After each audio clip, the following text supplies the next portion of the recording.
నమస్కారం చేయండి. ఇప్పుడు ఒక శ్లోకం చదువుతున్నాను.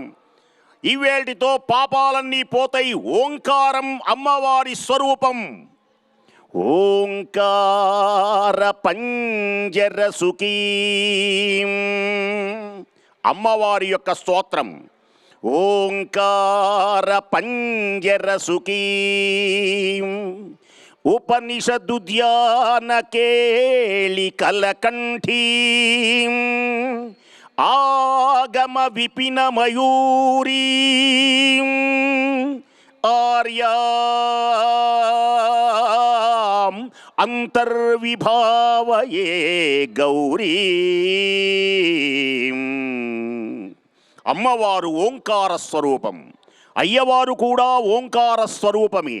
అలాంటి పుణ్యమైనటువంటి ఓంకారం 5 తత్వములతో ఉండి ఈశ్వరుని యొక్క 5 ముఖములకు ప్రతీక అయి ఉంటాయి.